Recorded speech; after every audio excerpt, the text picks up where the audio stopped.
ಹಂದಿ ಹೊಡೆದಕ್ಕೆ ಕೇಸಾಗಿ ಹಲಿ ಥರ ಕೇಸ್ ಅದೊಂದೇ. ಮಿಕ್ಕಿ ಟೈಮಲ್ಲೆಲ್ಲ ಹೋಗಿ ಬಂದೀನಿ. ಆ ವೀರಪ್ಪಂದು ಇನ್ನೊಂದು ಮುಖ ಸಹ ನೋಡಿದ್ದೀನಿ ನಾನು. ಅಂದರೆ ಬೊಮ್ಮ ಅಂದರೆ ಇಲ್ಲಿ ಅವನು ಆನೆನ ಹೊಡೆದ್ಬಿಟ್ಟು ಅಲ್ಲಿ ಎಸ್ಕೇಪ್ ಆಗೋನು, ಸಿಕ್ಕಾಕೊಂಡ್ರೆ ಇಲ್ಲ ನಾನು ಇಲ್ಲಿ ಹೊಡೆದಿಲ್ಲ ಅಲ್ಲಿ ಹೊಡೆದಿನಿ ಅಂತ ಸುಳ್ಳು ಹೇಳೋನು. ಈ ಮಧ್ಯೆ ನನಗೆ ಮೈಸೂರು ಇರ್ಬೇಕಾದ್ರೆ ದರ್ಶನ್ ಸರು ಅಲ್ಲಿಗೆ ಬಂದಿದ್ರು ಆನೆ ದತ್ತು ಸ್ವೀಕಾರ ಮಾಡೋಕ್ಕೋಸ್ಕರ. ಅವರ ಒಂದು ಫಾರ್ಮ್ ಇದೆ, ತುಗ್ದೀಪ ಫಾರ್ಮ್ ಅಂತ. ಅಲ್ಲೇನಾದ್ರು ಆದರೆ ನನ್ನ ಕರ್ಸ್ಕೊಂಡವರು ಪೋಸ್ಟ್ ಮಾರ್ಟಮ್ ಮಾಡ್ಕೊಂಡು ಆಸ್ಟ್ರಿಚ್ ಇದೆ, ಇಮು ಇದೆ. ಸೊ ಒಂದು ನನಗೆ ಕೆಲಸ ಮಾಡ್ತಾಯಿದ್ದೆ, ಇಲ್ಲ ದರ್ಶನ್ ಫಾರ್ಮ್ಗೆ ಹೋಗ್ಬೇಕಂತ ಫೋನ್ ಬಂತು.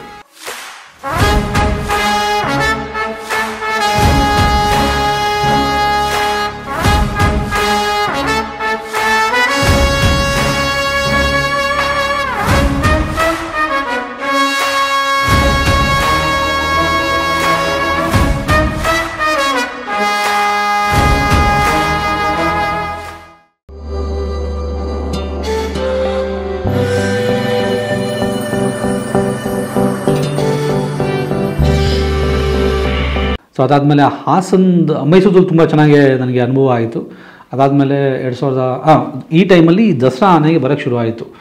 ಆವಾಗ ಮಾಸ್ತಿ 2012ರಲ್ಲಿ ಮಾಸ್ತಿಗೆ ಅರ್ಜುನ ಆನೆ ಕೊಟ್ಟು ಅದನ್ನು ಅಂಬಾರಿ ಆನೆ ಮಾಡಬೇಕು ಅಂತ ಫೈನಲ್ ಆಗಿತ್ತು. ಆವಾಗ ನಾನು ಮೈಸೂರು ಸರ್ಕಲಲ್ಲಿ ವರ್ಕ್ ಮಾಡ್ತಾಯಿದ್ದೆ.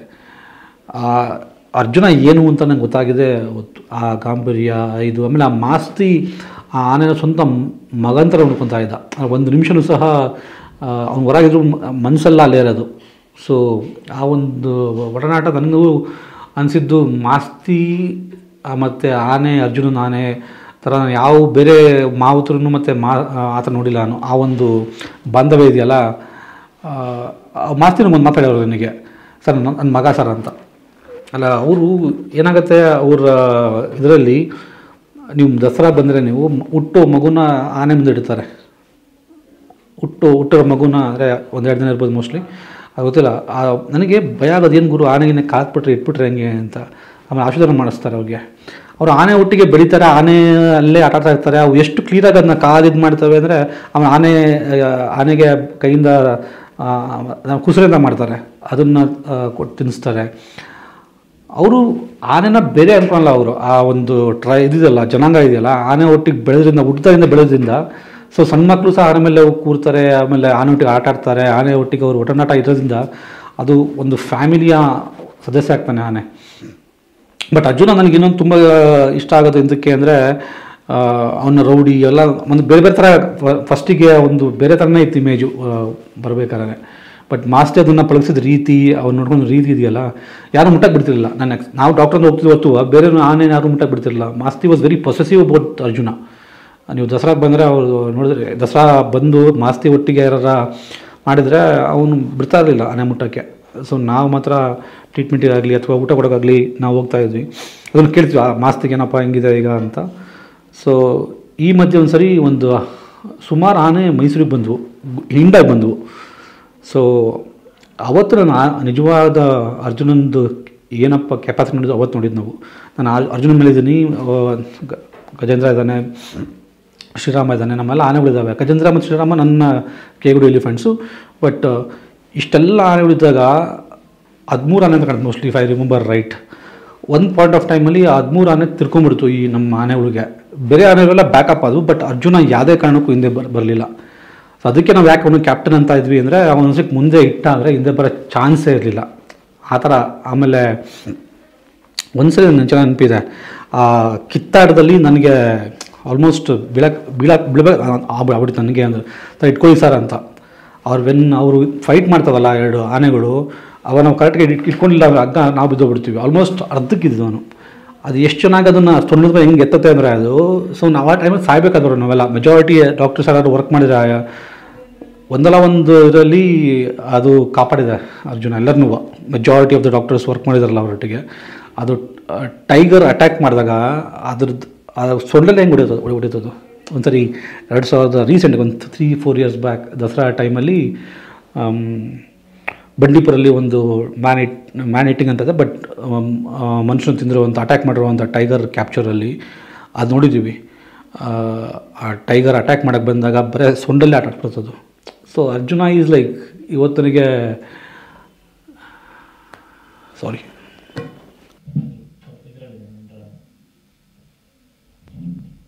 ನಾವು ಮನುಷ್ಯರೇ, ಸೊ ಹಂಗಾಗಿ ಸ್ವಲ್ಪ ಭಾವನಾದೆ, ಸಾರಿ ಫಾರ್ ದ್ಯಾಟ್.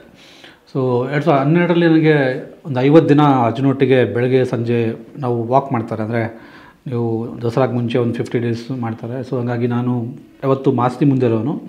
ಸೊ ನಂದು ಫೋಟೋ ಸುಮಾರು ಯು ಕ್ಯಾನ್ ಸಿ ಆನ್ಲೈನಲ್ಲಿ ಸಿಗುತ್ತೆ. ಸೊ ಪ್ರತಿದಿನ ನಾವು ಅರ್ಲಿ ಮಾರ್ನಿಂಗು ವಾಕ್ ಮಾಡ್ತಾಯಿದ್ವಿ, ಸಂಜೆ ವಾಕ್ ಮಾಡ್ತಾಯಿದ್ವಿ, ಬಂದಾಗೆಲ್ಲ ನನಗೂ ತಿನ್ನಿಸ್ತಾಯಿದ್ವಿ. ಸೊ ಆ ಒಂದು ಒಡನಾಟ ಇವತ್ತು ನನಗೆ ತುಂಬ ನೆನಪಲ್ಲಿ ಉಳಿಯುತ್ತೆ. So Arjuna will live forever. ನನ್ನ ಪ್ರಕಾರ ಅರ್ಜುನ ದೈಹಿಕವಾಗಿ ಹೋಗಿರ್ಬೋದು, but is there in spirit. ನಾನು ಪ್ರತಿಯೊಂದು ಆನೆ ಕಂಡಾಗಲೂ ನನಗೆ ಅರ್ಜುನ ನೆನಪಾಗ್ತಾನೆ, ಅದು ಗೊತ್ತಿಲ್ಲ ಯಾಕೆ ಅಂತ. ಪ್ರಾಣ ಉಳಿಸಿರೋದಕ್ಕಿಂತ ಆ ಗಜಗಾಂಭೀರ್ಯ, ಆ ಒಂದು ನಡ್ಕೊಂಡ ರೀತಿ, ಒಂದು ಪುಂಡಾಣೆ ಅಂತ ಪಟ್ಟ ಕಟ್ಕೊಂಡಿದ್ದ ಆನೆನ ಅಂಬಾರಿ ಆನೆ ಮಾಡಿದ್ದ ಮಾಸ್ತಿ, ನನಗೆ ಮಾಸ್ತಿ ಸ್ಥಳ ತುಂಬ ನನಗೆ ನೋವಾಗಿತ್ತು. But Arjuna was something beyond words. ಸತ್ತಿಲ್ಲ ನನ್ನ ಪ್ರಕಾರ, ಅದಿನ್ನೂ ನಮ್ಮೆಲ್ಲರಲ್ಲಿದ್ದಾನೆ ಅಂತ ನನಗನ್ಸುತ್ತೆ. ದೈಹಿಕವಾಗಿಲ್ಲ, ಬಟ್ ನನ್ನ ಪ್ರಕಾರ is very much in every elephant, very much in spirit. So ಅದಾದಮೇಲೆ ನಾನು ಮೈಸೂರು ಝೂ ಆದಮೇಲೆ ಮೈಸೂರು ಸರ್ಕಲ್ ಆದಮೇಲೆ ನಾನು ಚಾಮರಾಜನಗರ BRT ಟೈಗರ್ ರಿಸರ್ವಲ್ಲಿರೋ ಕೇಗುಡಿಗಲ್ಲಿ ಏನು ಪೋಸ್ಟಿಂಗ್ ತೊಗೊಂಡೆ ನಾನು. ಲೈಕ್ ಅದೊಂಥರ ಸ್ವರ್ಗ ಅದು. ಕೇಗುಡಿ ಯಾರು ನೀವು ನಿಜವೂ ಹೋಗಿದ್ರೆ ಅದು ಒಂಥರ ಸ್ವರ್ಗ. ಅದು ಬೆಟ್ಟದ ಮೇಲಿದೆ. ಅದು ಅಲ್ಲಿ ರಂಗನಾಥ ಟೆಂಪಲ್ ಇದೆ BR ಹಿಲ್ಸಲ್ಲಿ. ಸೊ ಅಲ್ಲಿ ನನಗೆ ಇನ್ನೊಂದು ಥರ ಫೀಲ್ ಆಯಿತು. ಮೈಸೂರು ಸರ್ಕಲ್ ಇದ್ದಾಗ ಓಕೆ ಅಷ್ಟು ಹೋಗ್ತಾಯಿದೆ ಬರ್ತಾಯಿದೆ, ಮತ್ತು ಅಲ್ಲೇ ಉಳ್ಕೊಳೋ ಅವಕಾಶ ಸಿಕ್ಕಾಗ ನನಗೆ ಒಳ್ಳೆ ಆಫೀಸರ್ ಸಿಕ್ಕಿದ್ರು, ರಂಗ ಸಾಹೇಬ್ರು ಅಂತ. ಸ್ವಂತ ತಮ್ಮನ ಥರ ಅವ್ರ ಮನೇಲೆ ಊಟಕ್ಕೆಲ್ಲ ಇಟ್ಕೊಂಡು ಅವ್ರು ತುಂಬ ಟೈಗರ್ಸ್ ಕಂಡ್ರೆ ತುಂಬ ಅವ್ರಿಗೆ ಆಸಕ್ತಿ ಇರೋದು. ನಮಗೆಲ್ಲ ಒಂದು ಗುಂಪು, ನಾನು ಮತ್ತು ಒಂದು 4-5 ಜನ ಅವರು ಇನ್ನರ್ ಸರ್ಕಲ್ ಇದ್ವಿ ನಾವು. ಸೊ ಸಂಜೆ ಆಫೀಸ್ ಕೆಲಸ ಎಲ್ಲ ಆದಮೇಲೆ ರೌಂಡ್ಸ್ ಹೋಗ್ತಾಯಿದ್ವಿ. ಆವಾಗ ನಾನು ಆ ಟೈಮಲ್ಲಿ ನಾನು ಕಂಡಷ್ಟು ಟೈಗರ್ಸು ಯಾವಾಗಲೂ ಕಂಡಿಲ್ಲ ನಾನು. ಸೊ ಅದೊಂದು ಪೆಟ್ರೋಲಿಂಗ್ ಥರ ಇರೋದು. ನೈಟ್ ನಾವು ಟೈಗರ್ ನೋಡ್ತಾಯಿದ್ವಿ. ಆಮೇಲೆ ಆ್ಯಂಟಿ ಪೋಚಿಂಗ್ ಕ್ಯಾಂಪಿಗೆಲ್ಲ ಹೋಗ್ತಾಯಿದ್ವಿ. ಆ ಒಂದು 3 ವರ್ಷ ನನ್ನ ಜೀವನದ ವನ್ಯಜೀವಿ ಕ್ಷೇತ್ರದಲ್ಲಿರುವಂತಹ ಬೆಸ್ಟ್ ಅನುಭವ ಅಂದರೆ BRT ಟೈಗರ್ ರಿಸರ್ವು. ಆಮೇಲೆ ನನ್ನ ಬಾಸು ಅಷ್ಟೇ, ಎಲ್ಲದಕ್ಕೂ ನನಗೆ ಕಂಪ್ಲೀಟ್ ಫ್ರೀಡಮ್ ಕೊಡೋರು. ಅಲ್ಲಿ ಸುಮಾರು ಆನೆಗಳ್ನ ಶೂಟ್ ಮಾಡಿದಾಗ ನಾನು ಇಲ್ದಾಗ PM ಆಗಿತ್ತು. ಬಟ್ ಇದು ಶೂಟ್ ಅಂತ ಅವ್ರಿಗೆ ಗೊತ್ತಿತ್ತು, ಹೆಂಗೆ ಇದನ್ನು PM ಆಗಿದೆ, ಸುಟ್ಟಾಕಿದ್ದಾರೆ, ಅದನ್ನು ಹೆಂಗೆ ಕಂಡುಹಿಡಬೇಕಪ್ಪ ಅಂದಾಗ, ಸರ್ ಮೆಟಲ್ ಡಿಟೆಕ್ಟರ್ ತೊಗೊಂಡು ಮಾಡಿ ಸರ್, ಸುಟ್ಟಿದ್ರು ಸಹ ಮೂಳೆ ಸುಟ್ಟಿರುತ್ತೆ ಅಥವಾ ಮಾಂಸ ಸುಟ್ಟಿರುತ್ತೆ, ಬುಲೆಟ್ ಸುಡೋಕ್ಕೆ ಸಾಧ್ಯನೇ ಇದ್ದಂಗೆ ಅದು ಸೌಂಡ್ ಆಯಿತು. ತಂದ್ಬಿಟ್ಟು ಜರ್ಡಿ ಮಾಡಿ ಬುಲೆಟ್ನ ರಿಟ್ರೀವ್ ಮಾಡಿ ಇದನ್ನು ಯಾರೋ ಶೂಟ್ ಮಾಡಿದ್ದಾರೆ ಅಂತ ಕಂಡುಹಿಡಿದ್ವಿ. ಸೊ ಆ ಥರ ಸುಮಾರು ಅನುಭವಗಳಿದ್ದಾವೆ ನಮಗೆ. ಆಮೇಲೆ ಒಂದು ಸರಿ ಹಂದಿ ಹಾಸನಿಂದ ಬಂದು 4 ಜನ ಕಾಡಂದಿ ಹೊಡ್ತಿದ್ರು. ಸೊ ನಾನು ಇಲ್ಲ ಆ ಹಂದಿ ಅಲ್ಲೇ ಇರಬೇಕು, ತರಂಗಿಲ್ಲ, ನೀವು ಎವಿಡೆನ್ಸ್ ಇದ್ದರೆ ಅಲ್ಲೇ ಇರುತ್ತೆ ಅಂತ. ಆಮೇಲೆ ಹೋಗಿ ಮತ್ತೆ ಮೆಟಲ್ ಡಿಟೆಕ್ಟರ್ ಚೆಕ್ ಮಾಡಿದಾಗ ಅದಕ್ಕೆ ಬುಲೆಟ್ ಇತ್ತು. ಇವತ್ತು ನನ್ನ ಮಟ್ಟಿಗೆ ಹಂದಿ ಹೊಡೆದಕ್ಕೆ ಕೇಸಾಗಿ ಹಲಿತರ ಕೇಸ್ ಅದೊಂದೇ. ಹಾಗೆ ಸುಮಾರು ಎಲೆಕ್ಟ್ರಿಕ್ಯೂಷನ್ ಕೇಸ್ಗಳನ್ನೆಲ್ಲ ಕರೆಕ್ಟಾಗಿ ನಾವು ಫೈಂಡ್ ಔಟ್ ಮಾಡಿ ಎಲೆಕ್ಟ್ರಿಕ್ಯೂಷನ್ ಅಂತಲೇ ಮಾಡಿ ಕನ್ವಿಕ್ಟು ಸಹ ಆಗಿದೆ. ಸುಮಾರು ಅಲ್ಲಿ VIPs ಬರೋರು, ಮಿನಿಸ್ಟರ್ ಆಗ್ಬೋದು, ಫಿಲ್ಮ್ ಆ್ಯಕ್ಟರ್ಸ್ ಆಗ್ಬೋದು, ಅವರೊಟ್ಟಿಗೆ ಒಡನಾಟ ಬೆಳೀತು. ರವಿ ಬೆಳೆಗಾರಿ ಸರ್ ಪರಿಚಯ ಆದರು, ಅಲ್ಲಿ ಸುಮಾರು ಜನ ಫಿಲ್ಮ್ ಆ್ಯಕ್ಟರ್ಸ್ ಪರಿಚಯ ಆದರು. ಸೊ ಅವರಲ್ಲೂ ವನ್ಯಜೀವಿ ಇಂಟ್ರೆಸ್ಟ್ ನೋಡಿ ನಮ್ಗೆ ಖುಷಿ ಆಯಿತು. ಅಂದರೆ ಈ ಥರ ಪಾಪ್ಯುಲರ್ ಪರ್ಸ್ನಾಲಿಟಿ ಅವರು ಸಹ ವನ್ಯಜೀವಿ ಬಗ್ಗೆ ಆಸಕ್ತಿ ಇದೆಯಲ್ಲ ಅಂತ ಆಯಿತು. ಈ ಮಧ್ಯೆ ನನಗೆ ಮೈಸೂರು ಇರ್ಬೇಕಾದ್ರೆ ದರ್ಶನ್ ಸರು ಅಲ್ಲಿಗೆ ಬಂದಿದ್ದರು ಆನೆ ದತ್ತು ಸ್ವೀಕಾರ ಮಾಡೋಕ್ಕೋಸ್ಕರ. ಸೊ ಮಂಗಳವಾರ ಬಂದಿದ್ರು. ಆ್ಯಕ್ಚುಲಿ ಮಂಗಳವಾರ ಝೂಲ್ಲಿ ರಜಾ ಇರುತ್ತೆ. ಎಂಟೈರ್ ಫ್ಯಾಮಿಲಿ ಬಂದಿತ್ತು. ಅವರು ಆನೆನ ದತ್ತು ತೊಗೊಂಡ್ರು. ಆವಾಗ ಮೈಸೂರು ಝೂ ಅಲ್ಲಿ ಮಂಗಳವಾರ ಪಬ್ಲಿಕ್ ಅಲ್ಲೇ ಊಟ ಮಾಡೋರು. ಆ ಅನುಭವನ ಮರೆಯೋಕ್ಕಾಗಲ್ಲ. ನಾನೊಬ್ಬ ಆರ್ಡಿನರಿ ಡಾಕ್ಟ್ರು, ಯಾರೇ VIP ಬಂದಿರುವ ನನ್ನ ಸಾಹೇಬರು ತೋರಿಸ್ಕೊಂಬನ್ನಿನವರು. ಸೊ ಹೋಗಿದ್ದೆ, ಎಲ್ಲ ಆನೆ ದತ್ತು ಪಡೆದು ಫೋಟೋ ತೊಗೊಂಡು ಆಮೇಲೆ ಬಂದು ಹಾವೆಲ್ಲ ಹ್ಯಾಂಡ್ಲ್ ಮಾಡಿ ನಾನು ಹೋಗ್ತಿದ್ದೆ. ಡಾಕ್ಟ್ರೆ ಬನ್ನಿ ಕೂತ್ಕೊಳ್ಳಿ ಅಂತ ಅವರೇ ಕೂರಿಸಿ, ಅವ್ರ ಪಕ್ಕನೇ ಕೂರಿಸಿ ನಾನ್ ವೆಜ್ ಅಂದಿದ್ರು, ಅವರೇ ಬಡಿಸಿ. ಆ ಥರ ಒಬ್ಬ ವ್ಯಕ್ತಿ ಒಂದು ವನ್ಯಜೀವಿಗೆ ಮಾಡಿರೋ ಕಾಂಟ್ರಿಬ್ಯೂಷನ್ ನಾನು ನೋಡಿದ್ದೀನಿ ತುಂಬ. ಅಂದರೆ ಮೊನ್ನೆ ಕೋವಿಡ್ ಟೈಮಲ್ಲೂ ಸಹ ಮೈಸೂರು ಝೂಗೆ ಅವ್ರ ಒಂದು ಕರೆ ಎಷ್ಟೋ ಕೋಟಿ ರೂಪಾಯಿ ತಂದು ಕೊಡ್ತು. ಆಮೇಲೆ ಅವರ ಒಂದು ಫಾರ್ಮ್ ಇದೆ, ತೂಗ್ದೀಪ ಫಾರ್ಮ್ ಅಂತ, ಅಲ್ಲೇನಾದ್ರು ಆದರೆ ನನ್ನ ಕರ್ಸ್ಕೊಂಡವರು ಪೋಸ್ಟ್ ಮಾರ್ಟಮ್ ಮಾಡ್ಕೊಂಡು ಆಸ್ಟ್ರಿಚ್ ಇದೆ, ಇಮು ಇದೆ. ನಾನು ಕೂಡ ಮೋಸ್ಟ್ಲಿ ನಾನೊಬ್ಬ ಡಾಕ್ಟ್ರು ನಂಬರ್ ತೊಗೊಂಡು ಹೋಗಿದ್ರು ಅವ್ರು PA ಅವರೆಲ್ಲ. ಸೊ ಒಂದು ನನಗೆ ಕೆಲಸ ಮಾಡ್ತಾಯಿದ್ದೆ, ಇಲ್ಲ ದರ್ಶನ್ ಫಾರ್ಮಿಗೆ ಹೋಗ್ಬೇಕಂತ ಫೋನ್ ಬಂತು. ಶಿವಣ್ಣ ಅಂತ ನಮ್ಮ ಮ್ಯಾನೇಜರು. ನನಗೆ ಒಬ್ಬ ಮರ್ತಿಲ್ವಲ್ಲ ಮರೆ ಅನ್ನಿಸ್ತು. ಸೊ ಅವ್ರು ನೋಡ್ಕೊಳೋ ಒಂದು ರೀತಿ ಇದೆಯಲ್ಲ, ಮನೆಗೆ ಹೋದಾಗ ಅಥವಾ ಅವ್ರ ಪಿ ಎಗಳಾಗಲಿ ಅವರ ಇದರಲ್ಲಿ ಸಮಥಿಂಗ್, ಅವರು ಆ ಟೈಮಲ್ಲಿ ಬ್ಯಾಂಕಾಕಲ್ಲಿ ಶೂಟಿಂಗ್, ಬಟ್ ಫೋನ್ ಮಾಡಿ ಏನಾಗಿದೆ ತಿಳ್ಕೊ ಅಂತ ಹೇಳ್ಬಿಟ್ಟು ಆ ಒಂದು ಪ್ರಾಣಿಗಳ ಬಗ್ಗೆ ಇರೋ ಒಂದು ಕನ್ಸರ್ನ್ ಇದೆಯಲ್ಲ, ನಾವು ತುಂಬ ಹತ್ತಿರದಿಂದ ನೋಡಿದ್ದೀವಿ ಅವ್ರನ್ನ. ಪ್ರಾಣಿಗಳ ಬಗ್ಗೆ ಇರುವಂಥ ಕನ್ಸರ್ನು, ಕೇರು ಮತ್ತು ಅದು ನೋಡೋ ರೀತಿ. ಆಮೇಲೆ ಸುಮಾರು ಖಾತೆವಾರಿ ಹಾರ್ಸಸ್ ಬೇರೆ ಇದ್ದವರು ಇದರ ಫಾರ್ಮ್ಸಲ್ಲಿ. ಆ ಥರ ನನಗನ್ಸೋ ಮಟ್ಟಿಗೆ ಎಲ್ಲ ನಾವು ಏನು ಸೆಲೆಬ್ರಿಟೀಸ್ ಇದ್ದೀವಿ, ವನ್ಯಜೀವಿ ಕಡೆ ಸ್ವಲ್ಪ ಒಲವು ಕೊಟ್ಟರೆ ತುಂಬ ಹೆಲ್ಪ್ ಆಗುತ್ತೆ. ಈ ಮಧ್ಯೆ ನಾನು BRT ಇರಬೇಕಾದ್ರೆ ಪ್ರಕಾಶ್ ರಾಜ್ ಅವರು ಸುವರ್ಣ ಟಿ ವಿಯವರು ಅವ್ರನ್ನ ಟೈಗರ್ ಅಂಬಾಸಿಡರ್ ಮಾಡ್ಕೊಂಡು ಒಂದು 3-4 ಡೇಸ್ ನಮ್ಮಲ್ಲಿ ಕೇಗುಡಿಲೇ ಹಾಲ್ಟ್ ಆಗಿದ್ರು. ಆವಾಗ ಅವರೊಟ್ಟಿಗೆ ಒಡನಾಟ, ನಾವು ಒಂದು ಸುಮಾರು ಹಳ್ಳಿಗೆಲ್ಲ ತಿರುಗಿದ್ವಿ. ಅವರು ಮತ್ತು ವಿನೋದ್ ಬಿ ನಾಯಕ್ ಅಂತ ಸುವರ್ಣ ಅದರಿದ್ದಾರೆ, ಕನ್ನಡಪ್ರಭ ಅವರಿಗೆ. ಅವಾಗ ಜೋಗಿ ಸರ್ ನನಗೆ ಪರಿಚಯ, ತುಂಬ ನನಗೆ ಇಷ್ಟ ಆಗಿದ್ದು. ನನ್ನ ಫೇವ್ರೇಟ್ ರೈಟ್ರು ಜೋಗಿ ಸರು, ನಾವು ಅವರು ಒಟ್ಟಿಗೆ ಇರ್ತಿದ್ವಿ.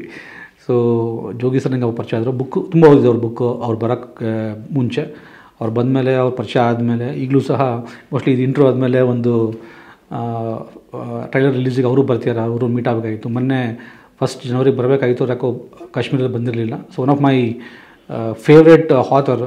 ಹಾಗಾಗಿ ವನ್ಯಜೀವಿ ನನಗೆ ಸುಮಾರು ಜನ ಪರಿಚಯ ಆಗಿದ್ದಾರೆ. ಅದು ಸಾಹಿತ್ಯ ಆಗಿರ್ಬೋದು, ಸಿನಿಮಾ ಆಗಿರ್ಬೋದು, ಸುಮಾರು ಜನ ಪರಿಚಯ ಆಗಿದ್ದಾರೆ. ನನಗೆ ವನ್ಯಜೀವಿ ಎಲ್ಲ ಕೊಟ್ಟಿದ್ದಾರೆ ನನಗೆ. ಆ 3 ವರ್ಷ ಆ ಟೈಮ್ ನನ್ನ ಮದುವೆ ಆಯಿತು. ನನ್ನ ವೈಫು ಸಹ IAFS ಆಫೀಸರು.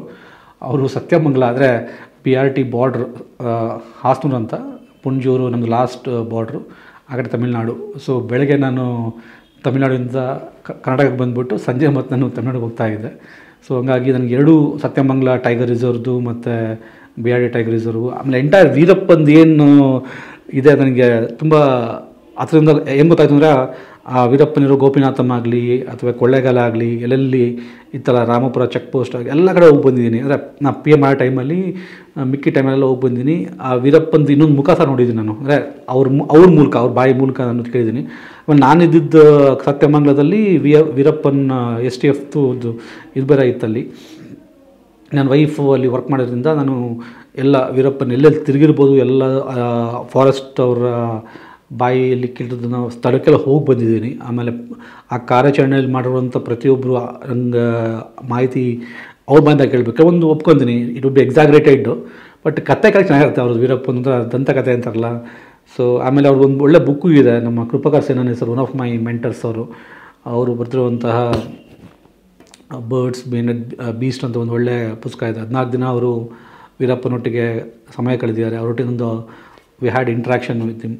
ನಂಗೆ ತುಂಬ ಆಸೆ ಆ ಪುಸ್ತಕನ ಹೆಂಗಾರು ಮಾಡಿ ಒಂದು ಮೂವಿ ಮಾಡಬೇಕು. ಬೇರೆ ವೀರಪ್ಪನ ಬೇರೆ ಒಂದು ಮುಖನೇ ಆ ಬುಕ್ಕಲ್ಲಿ ಹೇಳ್ತಾರೆ, ಅದನ್ನು ಯಾರಿಗೂ ಗೊತ್ತಿಲ್ಲ. ಆ ಬುಕ್ ಓದಿದ್ರೆ ಮೇಲೆ ಗೊತ್ತಾಗುತ್ತೆ ವೀರಪ್ಪನಂದರೆ ಏನೋ ಒಂದು ಬೇರೆ ಥರ ನಮಗೆ ಕಲ್ಪನೆ ಇದೆ. ಆ ಬುಕ್ಕು ದಯವಿಟ್ಟು ಅವರ ಆಸಕ್ತಿ ಇದ್ದರೆ ಓದಿ, ಆ ಬುಕ್ ಚೆನ್ನಾಗಿದೆ. ಆ ಬುಕ್ನ ಅದು ನನಗೆ ಆ ಸಮಯದಲ್ಲಿ 3 ವರ್ಷ ನಾನೇನಿದ್ದೆ ಅಲ್ಲಿ, ಕೊಳ್ಳೇಗಾಲ ಆಗ್ಬೋದು ಅಥವಾ MM ಆಗ್ಬೋದು,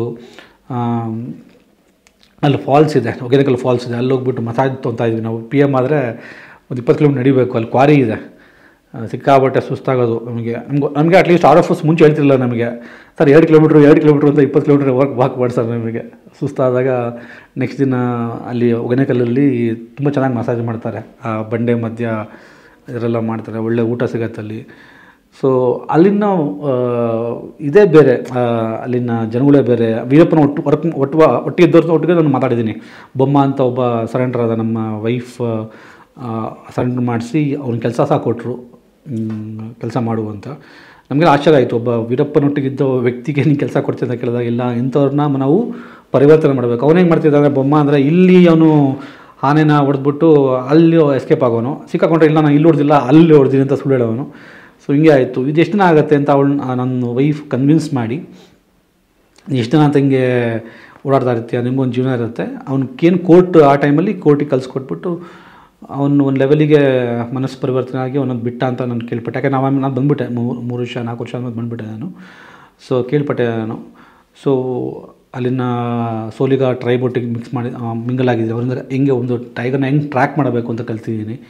ಸೊ ಒಂದು ನಾವು ಅಕಾಡೆಮಿಕ್ಕಾಗಿ ಕಾಲೇಜಲ್ಲಿ ಏನು ಕಲಿತು ಒಂದು ಅದು ತಪ್ಪು ಅಂತ ಹೇಳ್ತಿಲ್ಲ, ಬಟ್ ನಿಜವಾದ ಕಲಿಕೆ ನಿಮ್ಗೆ ಆಗೋದು ಯಾವಾಗ ಅಂದರೆ, ನಾವು ಕಾಡಿನ ಜನಗಳ ಮಧ್ಯೆ ಈ ಥರ ಸೋಲಿಗ ಟ್ರೈಬ್ಸ್ ಆಗಲಿ, ಜೇನುಕುರುಬ ಆಗಲಿ, ಮಹಾವುದ್ರು ಅವರೆಲ್ಲ, ಅವರು ನಮ್ಮ ಥರ ಆರ್ಟಿಕಲ್ ಬರೆಯಲ್ಲ, ಈ ಥರ ಟಿ ವಿಲಿ ಬಂದು ಮಾತಾಡಲ್ಲ.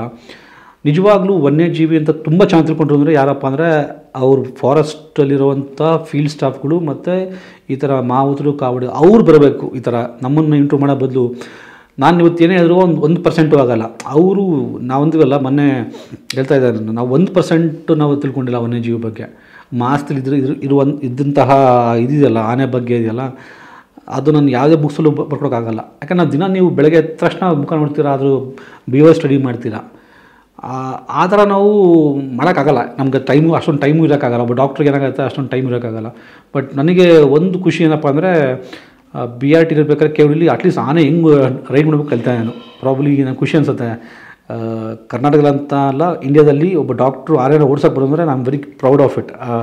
ನನಗೊಬ್ಬ ಮಾವುತ ಸಿಕ್ಕಿದ್ದ, ಅವನು ಹೇಳ್ಕೊಡ್ತೀನಿ ಸರ್ ಕಲೀರಿ ಅಂತ. ಅದ್ರ ಭಾಷೆ ದಲ್ಲಿ ಆಗಿರ್ಬೋದು, ದಚ್ಚಿ ಆಗಿರ್ಬೋದು, ಸರಕ್ಕ ಆಗಿರ್ಬೋದು. ಇವತ್ತು ನನಗೆ ಅದ್ರ ಭಾಷೆ ಗೊತ್ತು ನನಗೆ.